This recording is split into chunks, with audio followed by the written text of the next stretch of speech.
questions regarding the potential trade action. I have nothing more to add to that.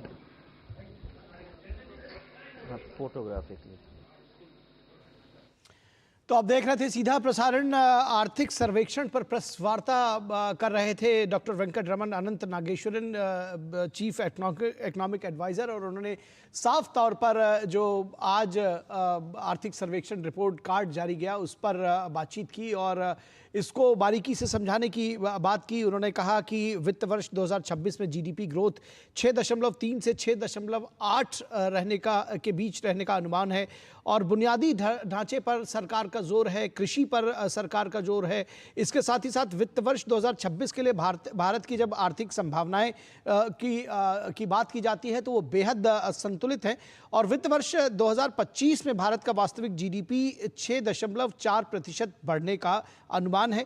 पूरी दुनिया में घरेलू उत्पाद पर फोकस किया गया है। ईज ऑफ डूइंग बिजनेस 2.0 की सिफारिश की गई है। पिछले कुछ वर्षों में लॉजिस्टिक्स लागत में कमी आई है। तो लगातार काम कर रही है सरकार तमाम क्षेत्रों में। आर्थिक सर्वेक्षण में कृषि को भविष्य का सेक्टर करार दिया गया है। इसके साथ ही साथ आर्थिक सर्वेक्षण में ये कहा गया है कि ग्रामीण अर्थव्यवस्था को सशक्त बनाने के लिए लगातार कोशिश कर रही है सरकार और उसको सशक्त बनाया भी गया है।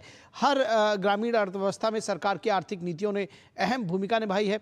हर वर्ष 80 लाख रोजगार सृजन का लक्ष्य रखा गया है। तो रोजगार सृजन को लेकर के भी लगातार काम जो है वो सरकार करती रही है और ये बात आर्थिक सर्वेक्षण में भी सामने लेकर के आई है। इसी के साथ ही साथ सर्विस सेक्टर की जो मजबूती है वो भी जारी है। सर्विस सेक्टर लगातार मजबूत हुआ है, आर्थिक सर्वेक्षण ऐसा बताता है। शिक्षा और स्वास्थ्य पर खर्च में वृद्धि की गई है, महंगाई में कमी देखी गई है, ये भी एक बात सामने आई है आर्थिक सर्वेक्षण में।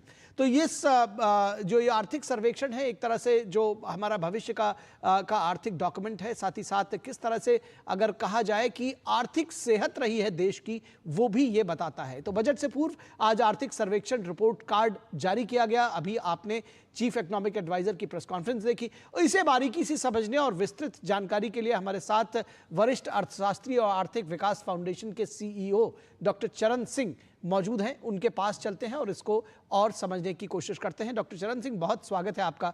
और एक लेमैन के लिए जब कई बार कहते हैं कि इकोनॉमिक्स बहुत ज़्यादा समझ में नहीं आती, डॉक्टर चरण सिंह कैसे बताएंगे ये आर्थिक सर्वेक्षण को कैसे समझे एक आम व्यक्ति, क्या मायने हैं इसके? एक बात तो क्लियर सामने आ रही है कि कल जब बजट प्रेजेंट होगा उसका जो बैकग्राउंड है वो आज डिस्कस हुआ है इकोनॉमिक सर्वे में। आर्थिक विश्लेषण जो अभी चीफ इकोनॉमिक एडवाइजर कर रहे थे, तो जो बात समझ में आ रही है कि इस टाइम पे उन्होंने बहुत अच्छे तरीके से भी समझाया, पर जो ग्लोबल चैलेंजेस हैं उन ग्लोबल चैलेंजेस को मद्देनजर रखते हुए इंडिया की परफॉर्मेंस बहुत अच्छी चल रही है उन ग्लोबल, और उन्होंने खुद भी कहा कि ग्लोबल चैलेंजेस खूब हैं। आप भी जानते हैं कि एक हफ्ता पहले अमेरिका में जो चेंजेस आए हैं उससे अमेरिका की अपनी जो मॉनेटरी पॉलिसी है फेड रिजर्व ने उसको वहीं पे रखा है, क्योंकि उन्होंने कहा कि अनसर्टेनिटीज इतनी ज़्यादा हैं फिस्कल पॉलिसी की या मॉनेटरी पॉलिसी की या ट्रेड की या टैरिफ की या इमिग्रेशन की, तो वो 1/4 ग्लोबल जीडीपी को अकाउंट करता है अमेरिका। और जब उनका अपना फेड कह रहा है इतनी अनसर्टेनिटीज हैं, तो आप समझ सकते हो कि हमारी कंट्री के लिए भी तो वो है ही है। इन सारी ग्लोबल अनसर्टेनिटीज के अलावा जो इकोनॉमिक्स है, क्लाइमेट का आप जानते ही हैं, इन सब के अलावा हमारा देश एक बहुत तेज गति से आगे बढ़ रहा है। 6.4% उन्होंने कहा है। अगले साल का अनुमान वो लगा रहे हैं 6.3 to 6.8। वो मेरे को लगता है बड़ा रियलिस्टिक अनुमान उन्होंने लगाया है। हाँ, अब ये बात है उन्होंने भी अपने आर्थिक विश्लेषण में साफ कहा है कि जब अगर आप इकोनॉमिक सर्वे के चैप्टर्स देखो तो उनका पहला चैप्टर ही कह रहा है state of the economy getting back into fast lane. तो हाँ, हम लोग जो हमारी फास्टेस्ट ग्रोथ रेट थी 7-8%, उससे हम थोड़ा हट के नीचे आए हुए हैं, हम भी जानते हैं। पर उन्होंने अभी जैसे बताया भी कि जो ग्लोबल रियल इकोनॉमिक एक्टिविटी का फेड रिजर्व डलर्स रखता है, ग्लोबल रियल इकोनॉमिक एक्टिविटी तो नेगेटिव जोन में जा रही है, जबकि हम लोग की जो ग्रोथ है वो काफी पॉजिटिव है। तो इससे साफ समझ आ रहा है कि इंडिया अपने आप को अपनी नीतियों के बलबूते पे अच्छी तरह एक डिफिकल्ट टाइम में से नेविगेट कर रहा है। उसके बाद उन्होंने ये भी कहा कि इसमें साथ कौन दे रहा है हम लोगों का। एक तो एग्रीकल्चर दे रहा है, एग्रीकल्चर की ग्रोथ अच्छी हो रही है। दूसरा उन्होंने सर्विसेज पे जोर दिया कि सर्विसेज जो हैं वो बड़े अच्छे तरीके से आगे उभर के आ रही हैं। कंस्ट्रक्शन एक्टिविटी भी जो है वो भी अच्छे रेट पे चल रही है। कंस्ट्रक्शन एक्टिविटी 15% चल रही है प्री पेंडेमिक लेवल से, और उसमें इंफ्रास्ट्रक्चर ग्रोथ का काफी ज्यादा रोल रहा है। जी। सर्विसेज सेक्टर 7.2% ग्रोथ रिकॉर्ड कर रही हैं, और उसमें फाइनेंशियल रियल एस्टेट काफी बड़ा रोल प्ले कर रहे हैं। इसके अलावा जो उन्होंने अपने इकोनॉमिक सर्वे में कही, और जो मैं सोचता हूँ बहुत खास चीज है, और सुबह राष्ट्रपति जी ने भी अपने जो उन्होंने पार्लियामेंट में बोला है उसमें बताया है, कैपिटल एक्सपेंडिचर। जो कैपिटल एक्सपेंडिचर हमारे देश का है वो काफी तेज गति से आगे बढ़ा है, और उसमें बहुत एक्चुअली उसमें पॉलिटिकल विल बहुत जरूरी थी।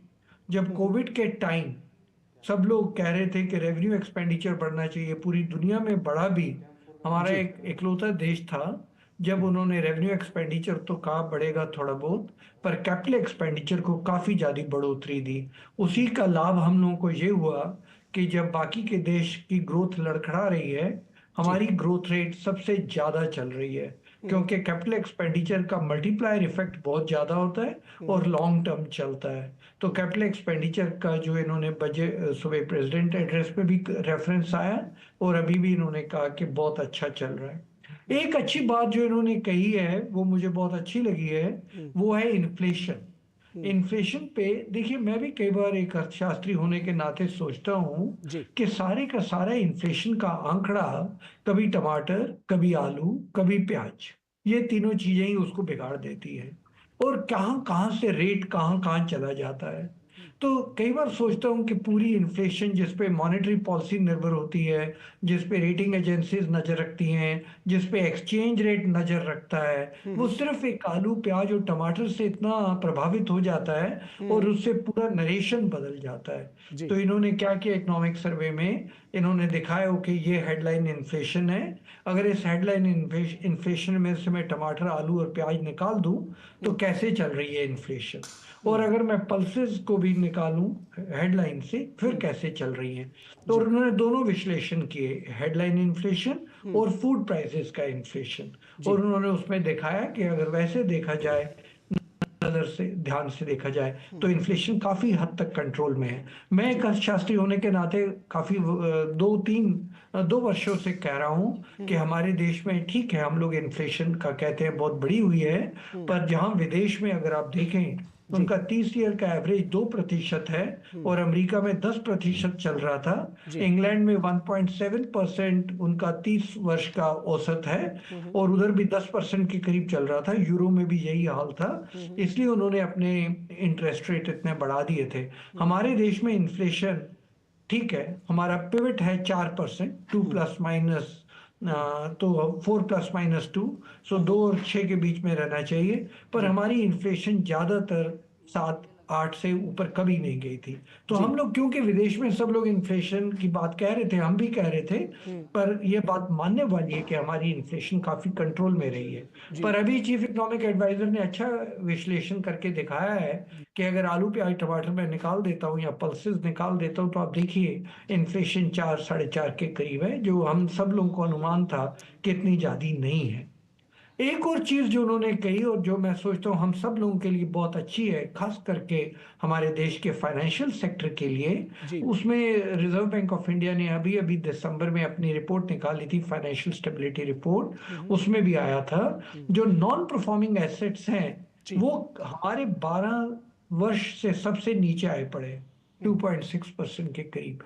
वो मैं सोचता हूँ ग्लोबल यार्डस्टिक में भी अगर देखा जाए तो बहुत लो और बहुत अच्छी बात है।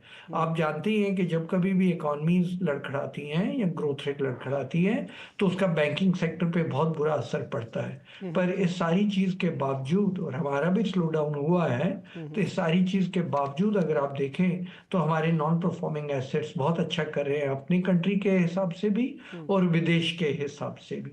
फाइनेंशियल इंक्लूजन तो चल ही रहा है। जनधन योजना हमारी एक किस्म की फ्लैगशिप प्रोग्राम है, जिसमें हमने करीब 95% लोगों के अकाउंट खोले हैं, जी। और वो जनधन जैम ट्रिनिटी के नीचे तो बहुत सक्सेसफुल रही है। एम्प्लॉयमेंट और लेबर मार्केट पे भी काफी उन्होंने आज विश्लेषण किया, अपने जब इंटरव्यू दिया उसमें भी किया, और इकोनॉमिक सर्वे में भी उसके काफी डिटेल्स हैं। फीमेल लेबर फोर्स पार्टिसिपेशन तो हम देख ही रहे थे, कुछ महीनों से ऊपर चल रही है, उसमें दो राय नहीं था। और जो पीरियोडिक लेबर फोर्स सर्वे आता है उसका भी उन्होंने आंकड़े बताए, और उन्होंने कहा कि जो एम्प्लॉयमेंट है खास करके 15 वर्ष से लेके 60 वर्ष तक, वो तो अभी स्ट्रांग हो रही है। तो वो हम सब लोग को आइडिया था कि एम्प्लॉयमेंट पे उस एज ग्रुप में अभी सॉलिड चल रहा है।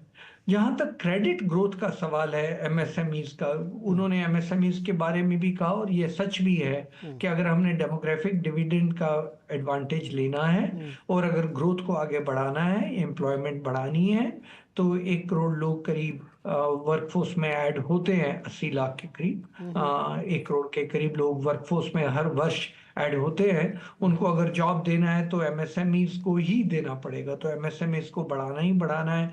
तो क्रेडिट जो एमएसएमईज को जा रहा है वो 13% के रेट से जा रहा है, वो भी मैं सोचता हूँ कि अच्छे रेट पे जा रहा है। उसमें भी जो बड़ी एमएसएमईज हैं उनको 6% पे जा रहा है, और जो मेन छोटी हैं उनको उससे ज्यादा जा रहा है। तो ये तो अच्छी बात हुई। जहां तक बात सवाल है इंफ्रास्ट्रक्चर की, तो आप जानते ही हैं कि रोड नेटवर्क बड़ा है, वंदे भारत ट्रेन्स बड़ी हैं, उसका उन्होंने वर्णन किया, और मैं सोचता हूँ ठीक वर्णन किया जा रहा है। वो बिल्कुल ठीक है। 5G का भी रोल आउट काफी हद तक तेज गति से बढ़ रहा है। आप जानते ही हैं कि कुछ मेरे ख्याल 2 दिन या 3 दिन पहले डिजिटल इकोनॉमी पे एक रिपोर्ट मैटी ने निकाली है, और उस रिपोर्ट में तो क्लियरली सामने आया है कि हम लोगों की जो इकोनॉमी है इस टाइम पे 3% एम्प्लॉयमेंट डिजिटल वर्ल्ड में चल रही है, और डिजिटल इकोनॉमी करीब 11% रिकॉर्ड हो रही है, और ये अगले 5-6 वर्षों में 20% तक चली जाएगी। तो डिजिटल इकोनॉमी ने काफी अपना योगदान प्ले किया है, और अच्छा योगदान प्ले किया है। रूरल वेजेस, जिसके बारे में अभी अभी हाल में प्रश्न भी पूछा गया कंजम्पशन के बारे में, तो रूरल वेजेस 4% से आगे बढ़ रहे हैं। ये सारी चीजें जो, हाँ, फिर हेल्थ के ऊपर उन्होंने अच्छा वर्णन किया कि हेल्थ के ऊपर जो गवर्नमेंट का शेयर है हेल्थ एक्सपेंडिचर में वो भी बढ़ा है, और उन्होंने तुलना की 2015 से लेके अभी तक 30% से 48%, यूं कह लीजिए कि करीब ऑलमोस्ट डबल हुआ है। हायर एजुकेशन का तो हम सब लोग जानते ही हैं, आईआईएम्स आईआईटीज खोले गए हैं, all India institute of medical sciences खोली गई हैं, ये सब कुछ हुआ है पिछले 2-3 वर्षों में।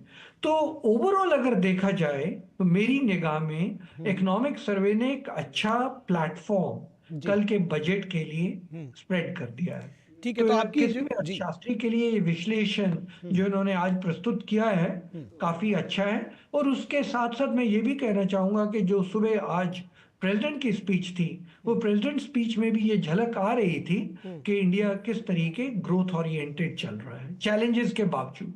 जी, तमाम चैलेंजेस के बावजूद ग्रोथ ओरिएंटेड हम बढ़ रहे हैं लगातार, और ये एक निश्चित तौर पर ये एक अच्छी बात है। लेकिन जब आप कहते हैं कि बजट को लेकर के एक कहीं ना कहीं एक खाका सा खिंचता हुआ दिख रहा है, किस तरह के बजट की उम्मीद की जानी चाहिए? कल आज आर्थिक सर्वेक्षण आपने देखा, तो मेरी राय में जो बजट है ये फॉरवर्ड लुकिंग बजट होगा, ग्रोथ ओरिएंटेड होगा, क्योंकि एक तो विकसित भारत का जो प्रधानमंत्री जी ने हम सब लोगों को एक ऑब्जेक्टिव दिया है, और 2047 तक, और ये सुबह प्रेसिडेंट स्पीच में भी आया था, तो उसमें क्लियरली दिख रहा है कि 2047 तक अगर हम लोग विकसित होना चाहते हैं तो हमें ग्रोथ ओरिएंटेड करना पड़ेगा। ये जो इकोनॉमिक सर्वे आया है इसमें भी इन्होंने एक चैप्टर में बताया कि कैसे हम लोगों की जो पूरी इकोनॉमी है 5th लार्जेस्ट है, और ये आगे बढ़ रही है 10% के करीब डॉलर टर्म्स में एग्रीगेट में बढ़ रही है। एक अर्थशास्त्री होने के नाते मैं कहता हूं कि हमें प्रति पुरुष प्रति इंडिविजुअल पर कैपिटा इनकम पे भी नजर देनी चाहिए। तो पर कैपिटा इनकम पे भी अगर नजर देंगे तो हमें कुछ चीजों पे जोर देना है, खास करके डिजिटल इकोनॉमी पे जोर देना पड़ेगा, एम्प्लॉयमेंट पे जोर देना पड़ेगा। उन्होंने ऑलरेडी इसको अपने इकोनॉमिक सर्वे में कवर किया है। जहां तक एक अर्थशास्त्री जो पब्लिक में बैठा है उसके मन की बात आती है, तो डायरेक्ट टैक्सेस और इनडायरेक्ट टैक्सेस में सर्टनली अगर आप चाहते हैं कि ग्रोथ बढ़े, इकोनॉमी की आउटपुट बढ़े, प्रोडक्टिविटी बढ़े, डिजिटल एरिया में तो प्रोडक्टिविटी हाई है ही है जो मैंने अभी अभी थोड़ी देर पहले बताया, पर डायरेक्ट टैक्सेस और इनडायरेक्ट टैक्सेस के थ्रू भी कुछ इंसेंटिव्स दिए जा सकते हैं। अब ये बात मन में रखनी है कि टैक्स कलेक्ट करना भी है तो उसको हमने सब्सिडीज और गरीब लोगों के लिए उसमें भी बांटना है। तो टैक्स पे ज़्यादा कंसेशन देंगे तो टैक्स कलेक्शन पे फर्क पड़ सकता है, फिर आप कैसे वेलफेयर स्कीम्स चलाएंगे। तो वो एक ट्रेड ऑफ होता है जो वित्त मंत्री के लिए थोड़ा काफी जोखिम भरा होता है। तो मुझे लगता है टैक्स और दोनों डायरेक्ट और इनडायरेक्ट टैक्सेस में भी कुछ जरूरत पड़ेगी। एक और चीज है जो नेक्स्ट जनरेशन रिफॉर्म्स, ग्रोथ पे जाना है। जैसे इन्होंने भी अपने पहले चैप्टर में कहा कि going back to the long last growth, तो जैसे कहा ना getting back into the fast lane, तो इसका मतलब ग्रोथ ने थोड़ा सा झटका तो लिया ही है सेकंड क्वार्टर में, हम सब जानते हैं, और ग्लोबल ग्रोथ भी सफर कर रही है। तो उसके लिए लैंड रिफॉर्म्स हमें करने ही पड़ेंगे, जिसको हम नेक्स्ट जनरेशन रिफॉर्म्स कह रहे हैं। थोड़े लैंड रिफॉर्म्स करने पड़ेंगे, डायरेक्ट टैक्सेस कोड के ऊपर थोड़ा विचार करना पड़ेगा। लेबर के लॉज इन्होंने इकोनॉमिक सर्वे में कवर किए हैं, जब इन्होंने कहा है फैक्ट्रीज एक्ट में जैसे प्रश्न भी पूछा गया था कि कितनी फ्लेक्सिबिलिटी ओवर टाइम में होनी चाहिए और वो सारी बातें, तो लेबर लॉज में भी कुछ होना पड़ेगा। कैपिटल फाइनेंस में भी कुछ रिफॉर्म्स चाहिए होंगे। जी, निश्चित तौर पर बहुत कुछ बजट के पिटारे से जब निकलेगा तभी, जिसको कहते हैं कि जब सामने आएगा तभी पता चल सकेगा। फिलहाल आपने बहुत विस्तार से इसके विषय में आर्थिक सर्वेक्षण की बारीकियों की जानकारी दी, बजट क्या कुछ हो सकता है इसकी भी जानकारी दी। बहुत शुक्रिया आपके इस समय के लिए और इस जानकारी के लिए, बहुत धन्यवाद। और उसके बाद बात करेंगे दिल्ली की सियासत की, बात होगी यमुना पर चुनावी घमासान की, लेकिन रुकेंगे एक छोटे से ब्रेक के लिए, कहीं मत जाइएगा, जल्द हाजिर होंगे।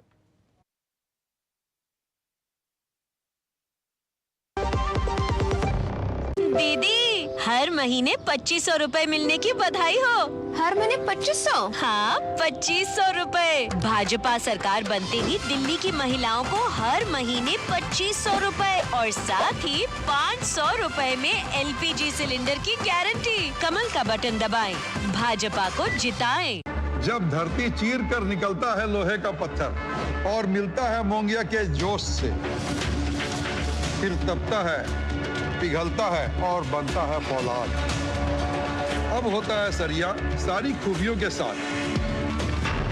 मोंगिया स्टील, मजबूत देश का मजबूत सरिया। ब्रेक के बाद एक बार फिर आप सभी का स्वागत है और अब बात करेंगे यमुना पर चुनावी घमासान की। दिल्ली विधानसभा चुनावों में सियासी ड्रामा खत्म होने का नाम ही नहीं ले रहा है। दरअसल आम आदमी पार्टी के नेता अरविंद केजरीवाल के यमुना में जहर वाले बयान पर घमासान मचा हुआ है। चुनाव आयोग ने अरविंद केजरीवाल के बयान पर नोटिस जारी किया था, जिसके बाद दिल्ली के पूर्व मुख्यमंत्री चुनाव आयोग के दफ्तर पहुंचे। केजरीवाल के साथ दिल्ली के मुख्यमंत्री आतिशी और पंजाब के सीएम भगवंत मान भी चुनाव आयोग के दफ्तर पहुंचे थे। उन्होंने चुनाव आयोग को जवाब वाली चिट्ठी सौंपी। केजरीवाल ने अपनी जवाबी चिट्ठी में कहा कि मेरी एकमात्र चिंता दिल्ली के लोगों का स्वास्थ्य और सुरक्षा है और मैं लोकतांत्रिक सिद्धांतों की रक्षा के लिए लड़ता रहूंगा। उन्होंने अपने जवाब में लिखा कि यमुना में अमोनिया का स्तर अप्रत्याशित रूप से 7 ppm पहुंच गया और ऐसा इसलिए हुआ क्योंकि हरियाणा की ओर से इस पानी में मिलावट की गई। उन्होंने लिखा कि इसको लेकर दिल्ली सीएम आतिशी ने हरियाणा के सीएम नायब सिंह सैनी को फोन भी किया था। पहले उन्होंने कुछ दिनांक बताए हैं कि कुछ समय पहले फोन किया था, लेकिन उन्होंने समस्या का समाधान नहीं किया। चुनाव आयोग के दूसरे नोटिस पर जवाब देते हुए केजरीवाल ने पूरे मामले को राजनीतिक रंग दे दिया। उन्होंने चुनाव आयोग से हरियाणा के सीएम पर आपराधिक मामला दर्ज करने की भी मांग कर डाली। आम आदमी पार्टी के सुप्रीमो ने इस पूरे प्रकरण में मुख्य चुनाव आयुक्त और हरियाणा के सीएम को जिम्मेदार ठहराते हुए अपनी जिम्मेदारी से पल्ला झाड़ लिया।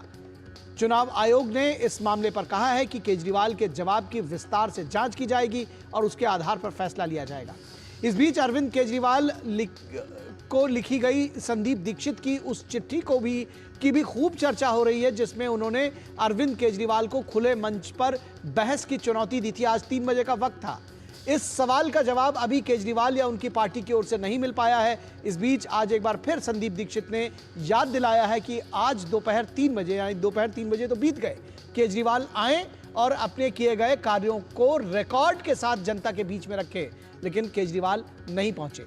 वहीं दिल्ली के चुनावी रण में इंडी गठबंधन में दरार भी साफ नजर आ रही है, जब समाजवादी पार्टी और टीएमसी समेत कई दल कांग्रेस को दरकिनार कर अरविंद केजरीवाल के साथ खड़े नजर आ रहे हैं। और इस अखिलेश यादव तो उनके साथ मंच साझा करते हुए भी नजर आए। वहीं राहुल गांधी और अरविंद केजरीवाल के बीच आरोप प्रत्यारोप भी शुरू हो गए हैं। राहुल गांधी ने केजरीवाल से पूछा है कि वो यमुना में डुबकी कब लगाएंगे, तो आम आदमी पार्टी ने राहुल गांधी को फोटो समेत सबसे भ्रष्ट नेताओं की सूची में डाल दिया है।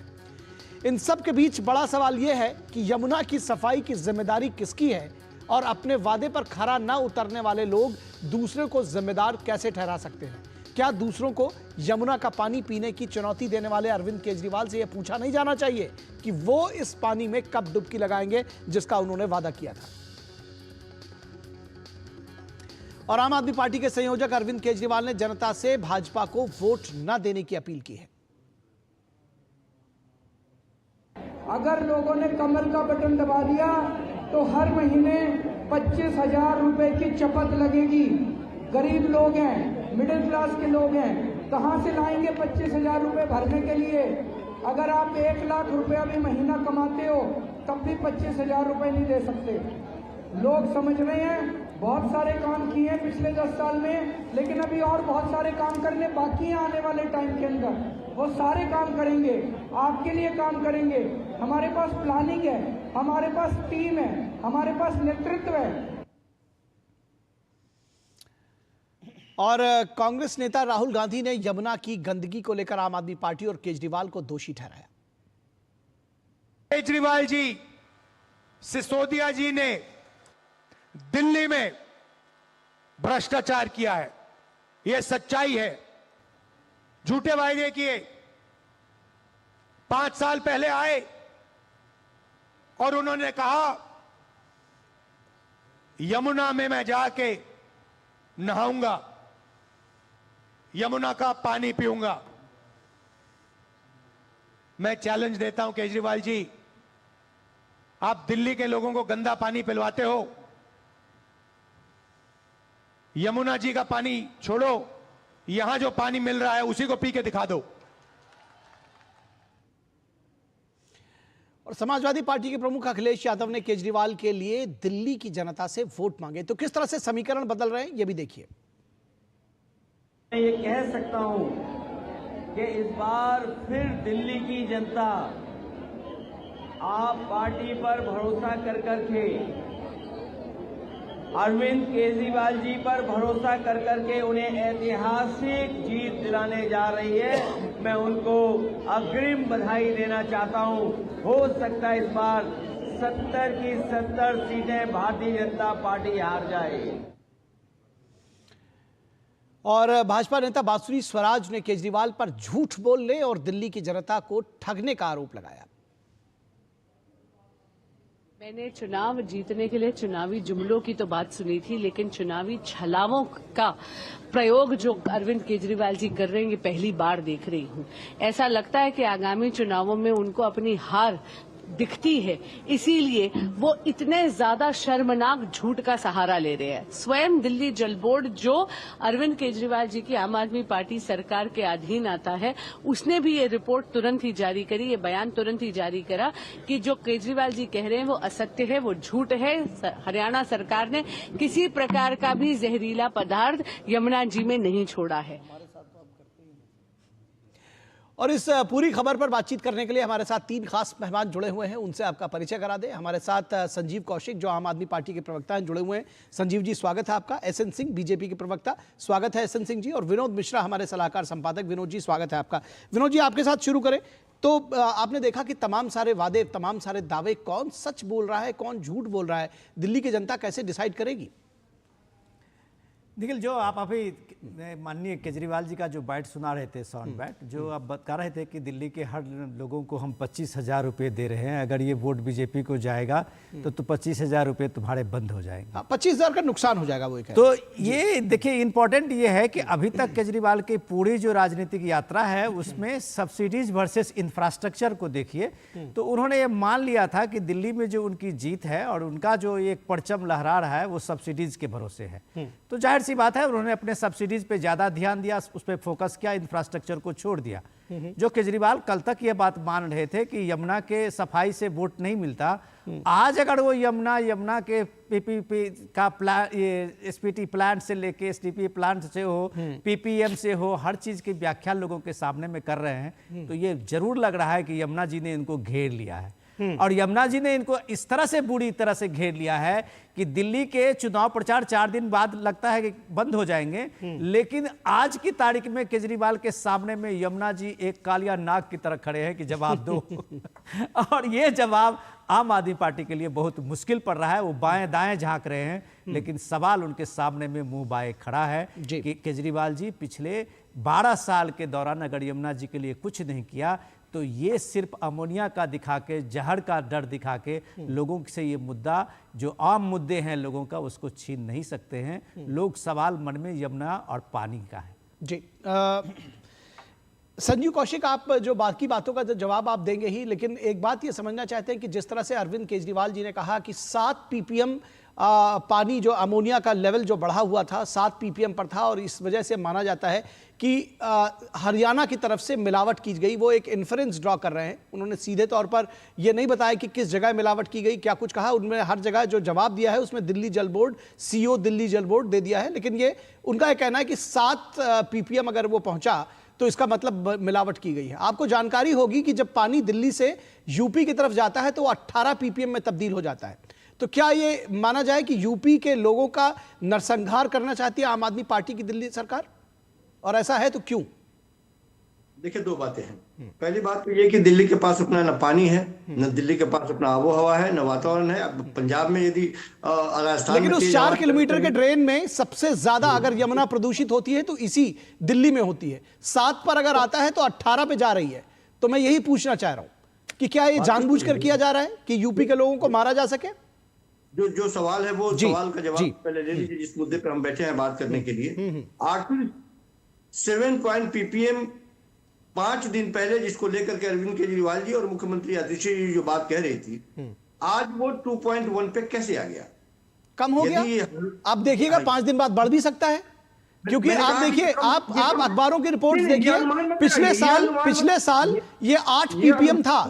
दिसंबर के लास्ट से सुन लीजिए मेरी बात। तो जब सवाल किया आपने तो बोल दिए ना, दिसंबर के लास्ट से ही ये लगातार यमुना में अमोनिया की मात्रा जो है वो बढ़नी शुरू हो गई थी। लगातार अधिकारियों ने आगाह किया, उसके बाद में यहाँ के मुख्यमंत्री ने, पहले तो अपने स्तर से अधिकारियों की बात हुई, उसके बाद मुख्यमंत्री से, दूसरे मुख्यमंत्री, हरियाणा के मुख्यमंत्री से बात हुई, और धीरे धीरे बात इस लेवल पे पहुंच गई कि उसके बाद में फोन कॉल्स उठाने बंद हो गए। कोई चर्चा नहीं, कोई बात नहीं। मजबूरी में दिल्ली के लोगों के लिए, चूंकि दिल्ली के लोगों के 70% पानी यमुना नदी से ही मिलती है, तो उस परिस्थिति में जो कंडीशन पहुंच गया था ppm 7.2 तक, 7 ही मत कीजिए, 7.2 तक पहुंच गया था जो ppm अमोनिया का, वो लेवल अब कंट्रोल से बाहर था। निश्चित तौर पे वो जहरीला हो गया था। आवाज उठाने के बाद में आज वो अचानक नीचे गिरना उसका यह साफ दर्शाता है कि इसको कंट्रोल किया जा रहा था, और कंट्रोल करने की वजह से ही कम या ज्यादा हो रहा था। आज के वक्त में अरविंद केजरीवाल जी 3 बोतल लेकर के पानी उसी लेवल का पानी, आपका पॉइंट आ गया, आपका पॉइंट आ गया। लेकिन फिर भी अगर ये यूपी में 18 ppm पे जाता है तो ये सवाल तो फिर आप लोगों से इसी तरह से पूछा जाएगा ना कि आपने कहां पॉल्यूट कर दिया और आपने उसको कंट्रोल क्यों नहीं किया। फिलहाल जवाब देंगे एसएन सिंह कि ये कह रहे हैं कि भाई आप लोगों ने या हरियाणा के लोगों ने, दरअसल हरियाणा की सरकार ने उसको पोल्यूट कर दिया और अचानक से वो कम घट करके 2.1 आ गया। देखिए, केजरीवाल जी के झूठ के बाजार का ये नया व्यापार है। नया व्यापार इसलिए है कि केजरीवाल जी हर चीज के लिए किसी दूसरे को दोषी तो देते ही थे। कभी कहते थे कि नहीं वो तो पंजाब के नाते, पराली के नाते प्रदूषण बढ़ जाता है, कभी हरियाणा को, कभी उत्तर प्रदेश को दोष देते देते आज इस स्तर पर चले आए कि दिल्ली किसकी है, दिल्ली सभी की है, देश की राजधानी है, दिल्ली में कौन रहता है, सभी लोग रहते हैं। झूठ के उस न्यूनतम स्तर पर आज केजरीवाल जी आ गए, तब जब दिल्ली की जनता ये पूछती रही कि भैया कब हम लोग चलें स्नान करें आपके साथ, कब हम लोग आचमनियम करें, कब गंगा जल यमुना के पानी को पिएं। अब अरविंद केजरीवाल को जब कुछ दिखाई देना बंद हुआ तो उन्होंने झूठ के एक नए व्यापार को शुरू किया और न्यूनतम स्तर वाली बात की, जो मुझे नहीं लगता है कि देश का कोई भी पूर्व मुख्यमंत्री या वर्तमान में कहीं का मुख्यमंत्री इस बात को कह सकता है, क्योंकि अरविंद केजरीवाल ने तो कोई काम किया नहीं था यमुना को लेकर। तो अब कहे क्या, तो ये नया एक मनगढ़ंत चीज लेकर आए। भैया केजरीवाल जी को आपके माध्यम से और यहाँ जो प्रवक्ता बैठे हैं उनके माध्यम से भी एक संदेश जाना चाहिए कि भाई आपको तो चुनाव में खड़ा ही नहीं होना चाहिए। इसलिए नहीं खड़ा होना चाहिए कि आपने कहा था सौगंध खाते हुए 2025 तक अगर यमुना साफ नहीं हुआ तो हमको वोट मत दीजिए। अब दिल्ली की जनता इंतजार करती रही, ये तो कि उसके बाद भी ये खड़े हो गए। उसके बाद भी जब दिल्ली की जनता दौड़ा रही है आम आदमी पार्टी को सड़कों पे और पूछ रही है सवाल, तो अब कहें क्या। तो ये झूठ की एक नई कहानी गढ़ते हैं और न्यूनतम स्तर का झूठ जो हो नहीं सकता इसको कहते हैं। तीसरी बात मैं कहूंगा, यहाँ आम आदमी पार्टी के प्रवक्ता बैठे हैं, आप बताइए 8,000 करोड़ रुपया भारत सरकार दिल्ली सरकार को देती है कि आप यमुना का सफाई करिए, आप दिल्ली का विकास करिए। जब पूछा जा रहा है कि कोई एक विकास की चीजों को गिना दीजिए तो हर चीज में किसी न किसी का दोष देकर चले जाते हैं। इस नाते जनता अब मन बना चुकी है और जनता कह रही है कि भैया आप जाइए और वो जो शीश महल बनाए हैं, जो इतनी मेहनत से टॉयलेट और पता नहीं क्या क्या इकट्ठा किए हैं, थोड़ा उस पर आराम फरमाइए और दिल्ली के विकास के लिए दूसरे को मौका दीजिए। दिल्ली का विकास अब आपसे नहीं हो पाएगा, इसलिए झूठ के फाटक को बंद करिए। आप जाइए, जितना कमाए हैं ऐसो आराम की चीज इकट्ठा किए हैं उसको जाके अब भरपूर उसका स्वास्थ्य लाभ उठाइए। भाई खांसी ओसी तो बंद ही हो गई है, पता नहीं क्या क्या हो गया, तो निश्चित तौर पे आप जाइए। और दिल्ली की जनता अब ये तय कर चुकी है, मन बना चुकी है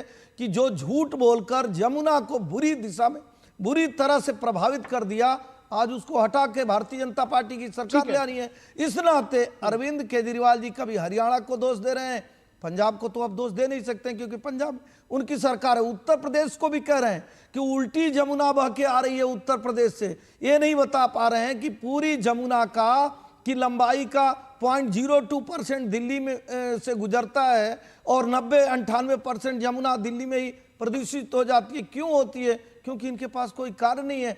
प्रचार मंत्री, प्रचार मुख्यमंत्री, प्रचार प्रवक्ता केवल बैठ के अपने प्रचार की बात करेंगे, गिनाने के लिए तो कुछ है नहीं। ठीक है, आता हूं संजीव जी आपके पास। मेरे प्रोड्यूसर मुझे लगातार कह रहे हैं कि एक छोटा सा ब्रेक के लिए रुकेंगे, जल्द आएंगे वापस आपके पास। हमारे साथ बने रहिए दर्शकों।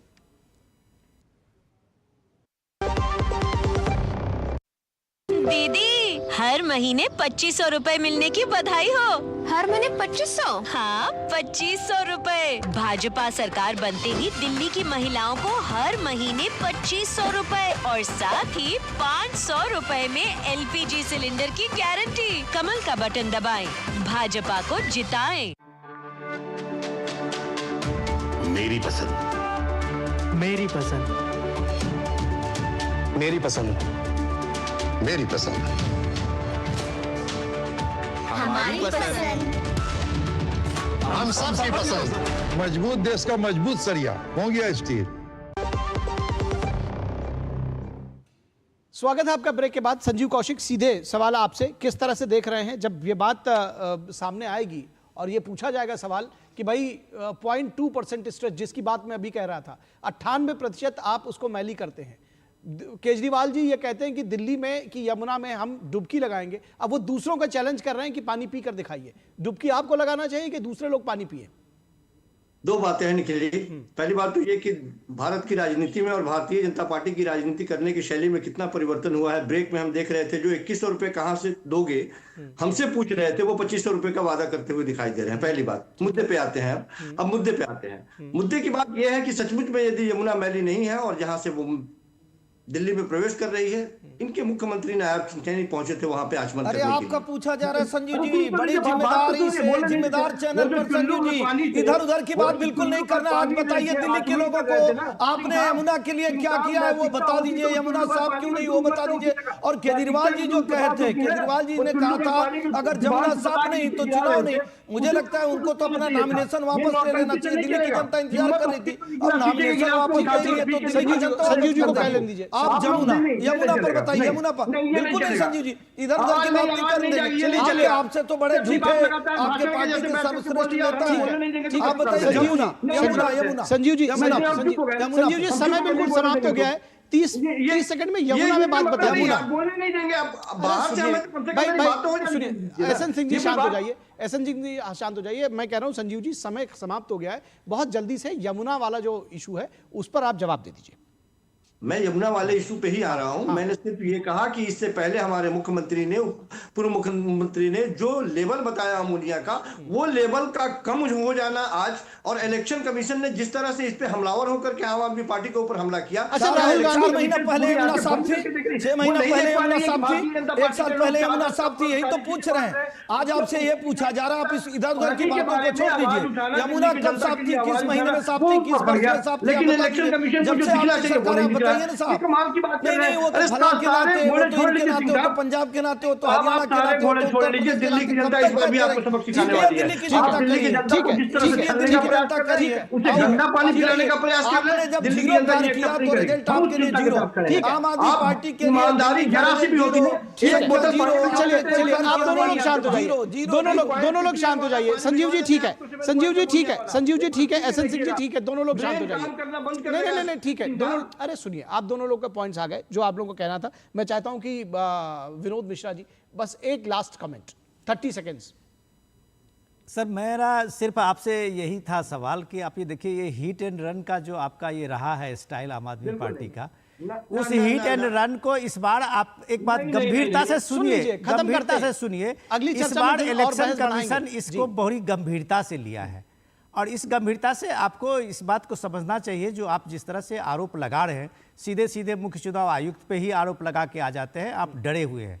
ये यमुना में जहर का जो ये आपका शगुफा है, वो शगुफा इस बार आपको भारी पड़ने वाला है, इसलिए आप बाएं दाएं इधर उधर की बातें करके आप सभी अपनी चीजों को रख रहे हैं, लेकिन मूल मुद्दे पे नहीं आ रहे हैं कि केजरीवाल जी की ये स्ट्रैटेजी कि यमुना में जहर फैला के, और अब जब ये अमोनिया और ये PPPM और ये STP ये सब ला रहे हैं, तो वो बचने की कोशिश कर रहे हैं, और ये बचने की कोशिश उनको हल्का कर रहा है। चलिए संजीव कौशिक जी, बहुत शुक्रिया हमारे साथ जुड़ने के लिए। अगली बार हम किसी और चर्चा में फिर जुड़ेंगे तो इस विषय पर और विस्तार से बात करेंगे। एहसन सिंह जी आपका शुक्रिया, विनोद मिश्रा जी आपका शुक्रिया।